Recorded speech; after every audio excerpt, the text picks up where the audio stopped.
En pleno siglo XX, en Colombia hubo una santa que hizo cantidad de milagros portentosos, hizo exorcismos, hasta resucitó muertos para salvar las almas. Entérate, no te pierdas este programa.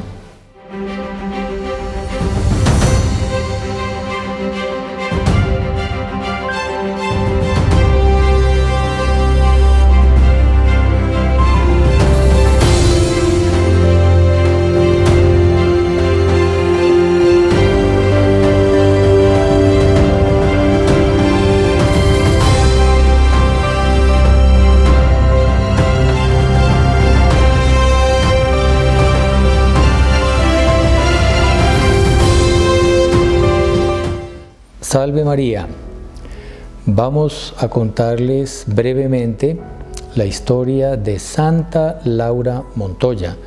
Es la primera santa nacida en Colombia, canonizada por la Iglesia. Fue una gran misionera y adelantó una labor importantísima aquí en Colombia. Y bueno, fue una santa impresionante, o sea, fue una gran mística que continuamente tuvo revelaciones, visiones, apariciones, locuciones de nuestro Señor, sino que también operó una cantidad de milagros impresionantes a lo largo de su vida. Y bueno, y lo esencial de la santidad es la práctica, la virtud en grado heroico. Pero bueno, ella nació en una población de la región de Antioquia, en Colombia, la región central, un pueblo que se llama Jericó. Su mamá, la señora María de los Dolores, también una señora muy piadosa, que murió también en el olor de santidad, incluso ya mayor, cuando Santa Laura funda su orden religiosa. La mamá pasó a ser religiosa, a ser subalterna de su hija. Hay un hecho muy lindo que cuenta Santa Laura en sus memorias, y es que cuando eran niños ahí en la casa, pues rezaban todo el día el rosario con su mamá. Y la mamá todos los días ponía en las intenciones un señor, fulanito de tal, y por fulanito de tal, por la salvación de fulanito de tal. Y a lo largo de mucho tiempo, ella ya curiosa le preguntó un día a la mamá, bueno, ¿y ese fulanito de tal quién es?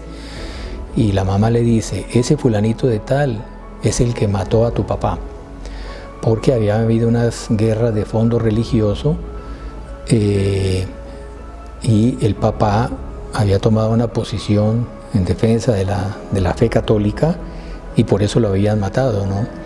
Y bueno, por haber quedado huérfanas, cayeron en una penuria tremenda, y a partir de los 5 años ella tuvo que ir a vivir en la finca de los abuelos, y el abuelo no gustaba nada de ella, gustaba más de su hermana, que era, en fin, era como más graciosa. La madre Laura, ella sufrió mucho, de niña tuvo tosferina, en fin, toda la vida ella fue de mucho sufrimiento. Dios le mandó muchas cruces, y eso hizo con que ella tuviera un carácter, un temperamento así muy firme. Bueno, hay unos hechos lindos ahí en esta finca, que daba a cierta distancia de un pueblo, y ella tuvo una gracia que llama ella de conversión, porque dice que al comienzo era medio indiferente en materia religiosa, pero un día viendo las hormigas, cómo trabajaban, cómo eran ordenadas, ella quedó encantada con las hormigas y tuvo una verdadera gracia, lo que nuestro fundador llama flash, y quedó viendo cómo esas criaturas eran reflejo de la sabiduría, de la perfección, de la belleza de Dios.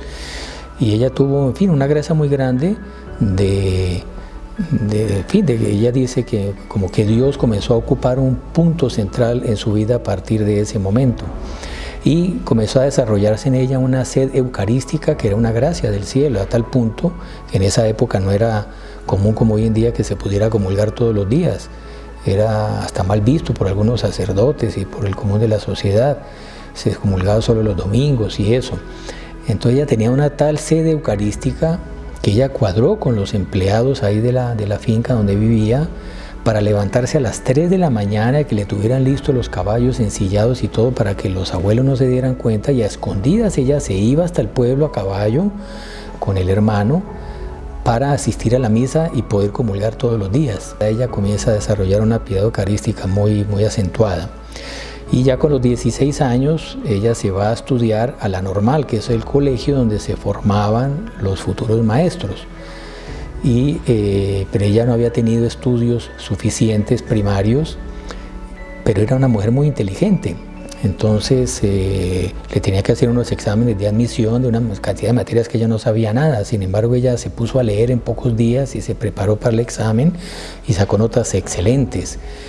Y incluso se ganó una beca, de tal manera que su mamá, que no tenía medios, pues no tuvo que pagar los estudios de ella y fue una alumna brillantísima. Y ahí se formó ella como profesora, como maestra en la formal, con las mejores notas. En uno de esos pueblos donde estaba de profesora, habían dos alumnas que la mamá era una atea, era una contraria, entonces ella iba a la casa, se ganó la simpatía de la mamá y al final consiguió el permiso de la mamá de que por lo menos hicieran la primera comunión estas muchachas. Para hacer la primera comunión pues tenía que confesarse y eso sí sabía que la mamá no iba a admitir que se confesaran. Entonces ella cuadró con un sacerdote y muy de madrugada el sacerdote atendió a estas dos jóvenes y las confesó. Y bueno, ahí pudieron recibir la comunión que sí estaban autorizadas por su mamá. Y ahí el demonio quedó furioso por esas dos almas que ella le había arrebatado.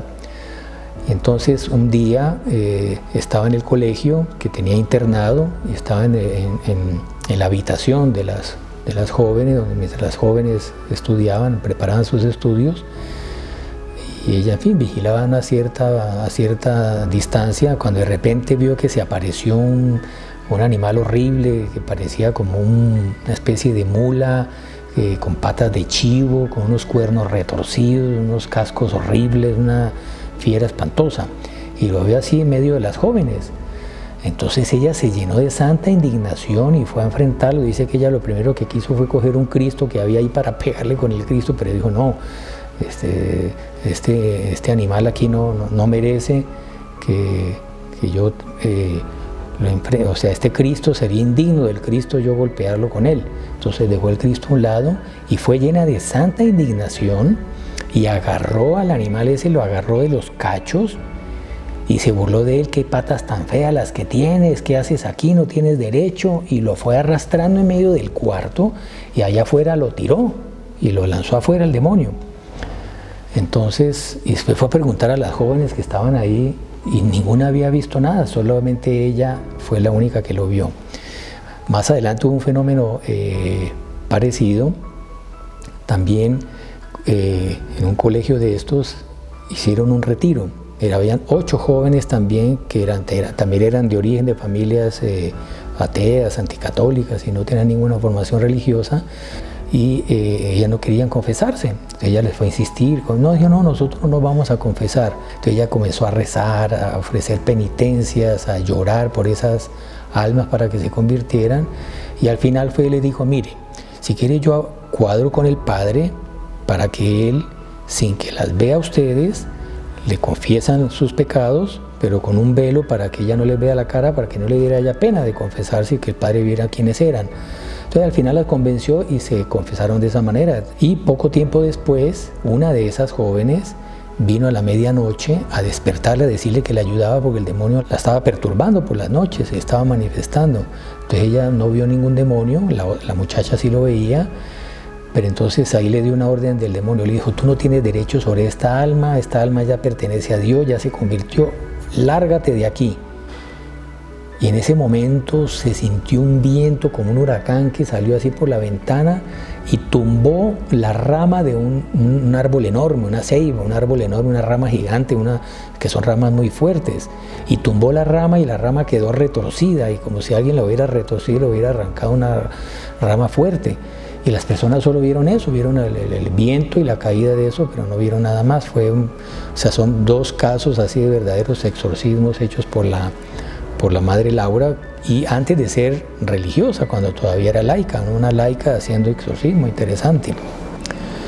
Pero entonces ahí el demonio la amenazó y le dijo, por haberme arrebatado estas almas, prepárate porque le voy a poner unas tentaciones muy fuertes a tu hermano y voy a acabar tu colegio por medio de calumnias. De hecho, ella había vuelto a Medellín y había fundado en Medellín un colegio que había adquirido muchísimo prestigio ya en toda la ciudad, y jóvenes hasta de buen nivel social asistían al colegio y en fin, iba todo muy bien. y el demonio cumplió con esa amenaza, porque hubo un caso de una joven del colegio que estaba en la duda si era religiosa o no, y Santa Laura le recomendó: no, tú no tienes vocación religiosa, cásate. Y ya tenía el matrimonio cuadrado, tenía el novio y todo, y ya en la víspera del matrimonio ella se arrepintió y no se quiso casar, a pesar de que Santa Laura le dijo que se casara. Y eso fue un revuelo en toda la alta sociedad ahí de Medellín, y le echaron la culpa a la Madre Laura, que era por culpa de la Madre Laura que ese matrimonio se había dañado. Y ahí la familia de esta muchacha la empezó a calumniar, hicieron una onda, le hicieron las calumnias más horripilantes, de tal manera, eso circuló por toda la ciudad, que las alumnas comenzaron a salirse del colegio y le tocó cerrar el colegio. Se le tocó volver a ser maestra por allá en unos pueblos, por un cierto tiempo, y en fin, pasaron varios años y todo el mundo hablando mal de ella y tal. Pero era de tal manera, ella predicaba o enseñaba la religión de una manera tan agradable en los colegios de esos pueblos por donde iba pasando, que hasta la fama de ella se iba regando por todo el pueblo, y los papás iban a asistir a las clases de ella y le invitaban a que diera conferencias para escucharla hablar de sus exposiciones sobre religión. Al cabo del tiempo, el arzobispo de Medellín le dice que escriba una carta defendiéndose de todas las calumnias, y ella consigue el testimonio de esta joven que había arrepentido de casarse y publican eso en varios periódicos, muy bien argumentado. Eso produce un efecto excelente y al final queda aclarada la inocencia de ella, que ella por virtud no había querido defenderse, sino que lo hizo porque el obispo le pidió. Entonces hubo mejor buen ambiente, volvió a Medellín, abrió el colegio de nuevo, y fue ahora el arzobispo el que empezó a atacarla y a hablar mal del colegio, imagínense, el propio arzobispo. Y de tal manera que le tocó volver a cerrar el colegio. Y de tal manera hablaban mal de ella y circulaban calumnias, que ella se fue a vivir a una población cercana de La Ceja, y nadie le quería dar hospedaje, ni siquiera pagando. Ella quería pagar un alquiler y le tiraban piedras en la calle. Un día la amenazaron con apuñalarla y ni siquiera un policía que había al lado la defendió. Pero bueno, el gran sueño de ella era ir a convertir los indígenas. Era como una especie de obsesión. Uno ve que era la vocación que Dios había puesto en su alma de ir a salvar a los indígenas. Entonces, en fin, consiguió una serie de permisos y hizo una primera incursión a la población de Jardín, que es todavía en esta región de Antioquia, pero ya cerca de las selvas del Pacífico, hacia el Chocó, la selva del Pacífico, donde hay indígenas. Entonces hizo una primera incursión con un sacerdote amigo, y comenzó a predicar a los indígenas, y vio que esos indígenas se estaban convirtiendo y se bautizaban con mucha facilidad. Pero bueno, ella predicando en medio de estos indígenas, Dios le dio un carisma, que es el carisma del milagro, de las sanaciones, de las curaciones. Entonces, cuando empezó a predicar con los indígenas de una manera así casual, ella, en fin, tenía algunas nociones así de farmacéutica, de qué hierbas servían para qué cosa, para otra. Entonces empezaron a traerle enfermos, y ella no tenía ni siquiera los elementos y no sabía cómo curar, con enfermedades gravísimas, de cáncer, personas que tenían unas erisipelas de años, agonizantes, ya desahuciados, en fin. Y ella comenzó a pedirle a Dios que los curara, para de esa manera facilitar la evangelización con esos indios. Y entonces empezó a hacer los milagros más impresionantes. Es una señora que tenía varios años de una erisipela que nadie se la curaba, y ella le dice: no, venga, tome esta agüita con bicarbonato. Llegaba la señora, tomaba agüita con bicarbonato y eso la curaba. Luego le trajeron una persona que ya tenía años de disentería y ya estaba muriéndose, deshidratado, ya estaba al borde de la agonía, y ella, en fin, no tiene que darle. Era la hija de un señor ateo que ya desesperado le pidió a ella ayuda.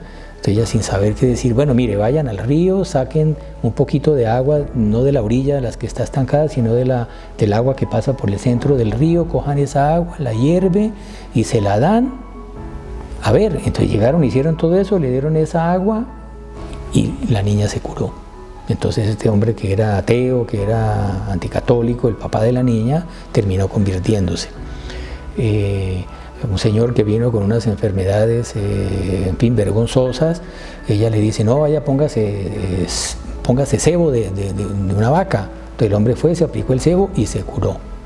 Después sabía que era una enfermedad que no radicaba en la piel, sino en la sangre. Entonces, o sea, son verdaderos milagros, pero que ella les decía, mire, hágale un caldo de venado a un indio, que también una india que estaba también agonizante, y déle un caldo de venado. Le dieron el caldo de venado y con eso se curó. Era ella la que hacía los milagros. Entonces comenzó a regar la fama de que ella hacía milagros, entonces todos los indios venían a buscarla para que hiciera milagros, ella los curaba y eso hacía con que más fácilmente se convirtieran.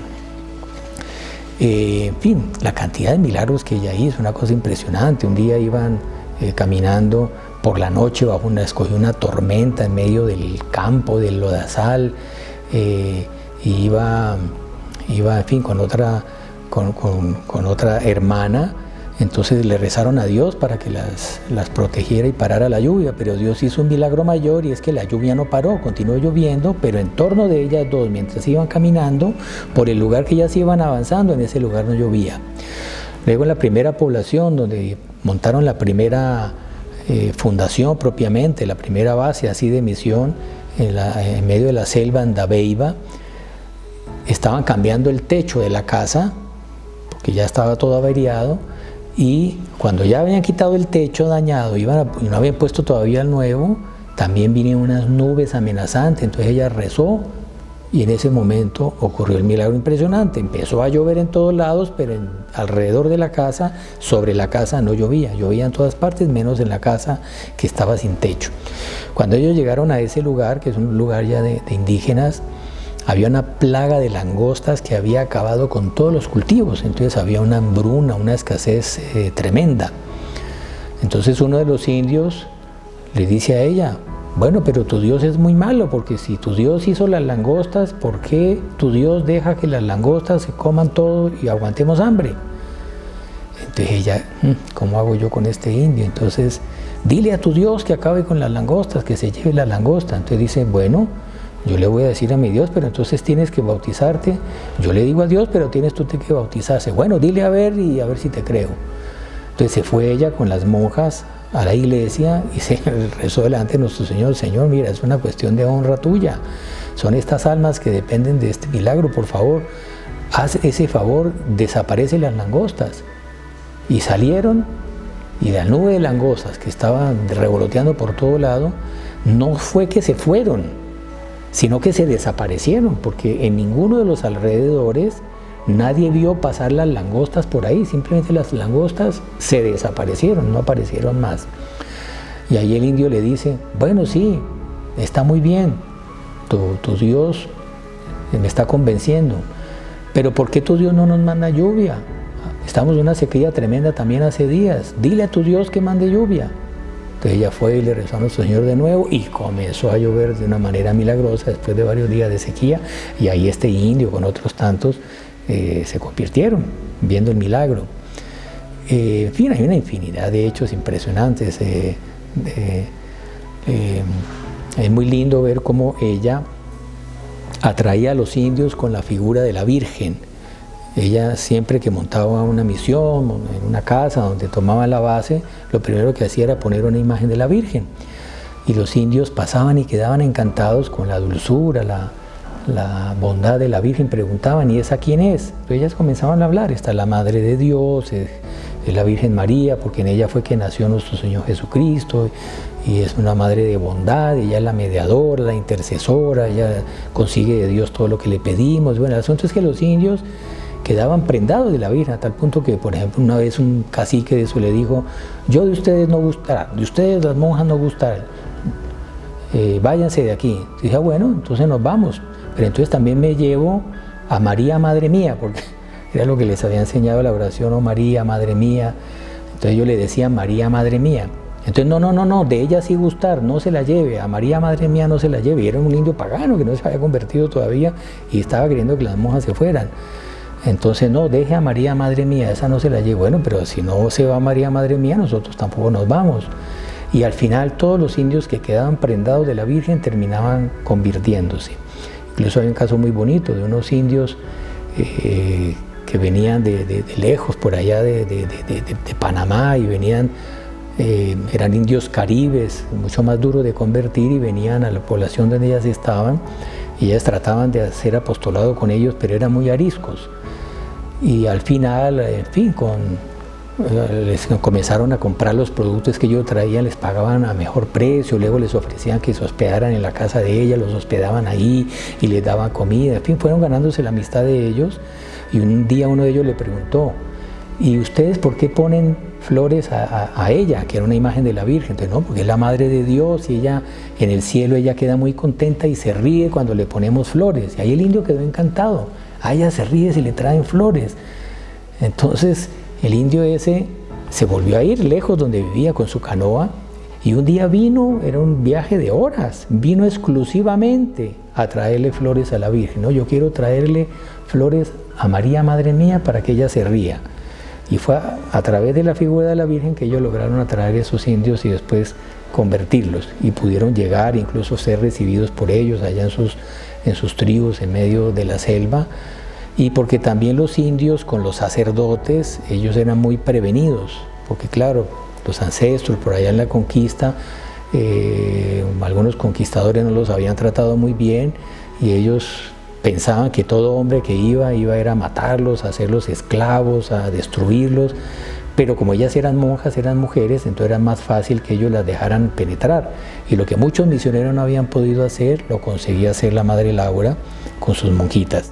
Hubo un caso impresionante y fue que un indio al cual ellas, las monjitas y la Madre Laura, en fin, le venían haciendo apostolado, pero no se quería bautizar, no se quería bautizar.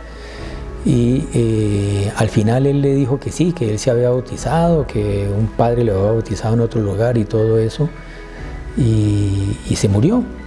Pero la Madre Laura por la noche tuvo una revelación de que ese indio le había mentido, que él realmente no estaba bautizado, que le había dicho a ellas que estaba bautizado para que no lo bautizaran, porque no quería que lo bautizaran, porque ellos pensaban, en fin, que si bautizaban iban a quedar enfermos y le iban a venir calamidades. Entonces ella se despertó por la noche y dijo: este indio no está bautizado, no puede ser que se haya condenado, no podemos dejarlo condenar.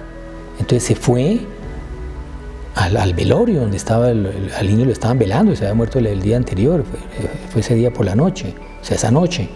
Entonces ella fue, llegó al velorio donde estaban todos los demás indios velándolo y le dijo: fulano, levántese. Y él, que ya estaba muerto, resucitó. O sea, ella lo resucitó y le preguntó: fulano, ¿usted realmente estaba bautizado o no? Bueno, no, sí, realmente yo dije mentira porque yo pensé que el bautismo me iba a traer males, pero no, yo no estoy bautizado. Bueno, pero mire que se murió, Dios quiere llevárselo, entonces venga, lo bautizo. Y como no había sacerdote, ella misma lo bautizó, porque en esos casos extremos cualquier persona puede bautizar. Entonces ella lo bautizó y ahí el indio se volvió a morir. O sea, fue y lo resucitó para que fuera bautizado.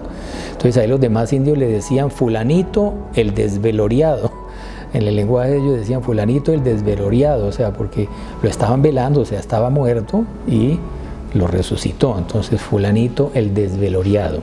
Hay otro caso muy impresionante, muy bonito, otra anécdota de repente llega un indio con una escopeta y llega donde ella, dice: yo te voy a matar porque ustedes van a traer después a unos hombres que nos van a matar a todos nosotros, entonces yo matar a usted. Entonces el hombre cogió la escopeta, y él estaba muy nervioso, entonces estaba temblando de los nervios y no conseguía apuntarle a ella. Entonces ella lo ve, le da un movimiento de pena del indio ese, o sea, tan ignorante de pensar que ella los quería matar a todos ellos, o sea, que él lo hacía porque era, en fin, era lo que tenía en la cabeza el pobre, no tenía la culpa, por ignorante, por mal formado, pero no era por mala fe. Entonces sintió una tal pena del indio este, que la quería matar y que no conseguía ni siquiera matarla, que ella se le abalanzó y lo abrazó así con ternura y le dijo: no, ¿cómo así que yo lo voy a matar? Si yo te quiero mucho, los quiero mucho. Y de tal manera la ternura de ella lo conmovió a él, que el indio ahí tuvo una gracia de arrepentimiento y comenzó a llorar y se arrodilló pidiéndole perdón y diciendo: no, yo muy malo porque querer matarla, yo muy malo, no, yo me voy a matar. Entonces el indio ya se quería suicidar él por haber querido matarla. Entonces ella, no, pero no hagas eso, si Dios te quiere mucho, tú no eres tan malo, ven aquí, en fin. Y ahí el hombre al final terminó bautizándose, terminó convirtiéndose. Y incluso ella organiza un viaje a Roma para conseguir una aprobación del Papa a su obra. Ya ella tenía una aprobación diocesana, pero quería la aprobación pontificia, y un viaje que fue, en fin, costosísimo, en esa época en barco, y en fin, un viaje que no era fácil, y un sacerdote que fue el que la animó a hacer el viaje se ofreció a que la acompañaba porque él había vivido en Roma y conocía y tenía contactos allá. Cuando ella ya tenía todo organizado, el padre le dice, no, yo ya no puedo ir. Le tocó irse sin la ayuda del padre, pero en fin, allá en Roma se le abrieron muchas puertas, incluso pudo hablar con varios cardenales, quedaron interesados en su obra, y pudo entregar, después de 1000 dificultades, toda la documentación, las constituciones de su orden religiosa. Entonces, a pesar de todas esas dificultades y de esas calumnias, incluso hasta de los obispos que debían ser protectores y la terminaron persiguiendo aquí en Colombia, la Santa Sede terminó dándole la aprobación pontificia. Pero es muy bonito porque ese es el camino de las obras de Dios. Las obras del demonio crecen fácilmente, pero asimismo se destruyen. Las obras del mundo también crecen fácilmente, pero no tienen raíz. Las obras de Dios crecen en medio de las tormentas que Dios mismo dispone. Incluso de los que debían de apoyar esas obras de Dios, muchas veces son los que las persiguen, pero hace que esas quede más claro que esas obras son de Dios, no son de los hombres, y que esas obras perduren. Y bueno, al cabo del tiempo, pues la Madre Laura fue beatificada, fue canonizada, y hoy en día pues tiene ese título de Santa Laura Montoya. Pidámosle a ella que rece por Colombia para que los indios que todavía no han conocido la fe católica, a las discípulas de ella y otras instituciones que evangelizan a sus indios, terminen de hacer esa obra y toda Colombia sea católica, y los paganos del mundo entero, y que ese reino de Dios se difunda por toda la tierra, y de esa manera se cumpla la promesa de la Virgen de Fátima: mi inmaculado corazón triunfará. ¿Qué es eso? Es el triunfo de Dios en el mundo entero, es la conversión del mundo entero. Un hecho muy bonito es que como la Madre Laura y sus discípulas pues continuamente estaban en la selva, donde hay muchas fieras y muchas serpientes, y muchas veces les tocó dormir casi que encima de serpientes, con las serpientes colgando en el techo, y serpientes venenosísimas. Entonces ella una noche tuvo una inspiración delante del Santísimo.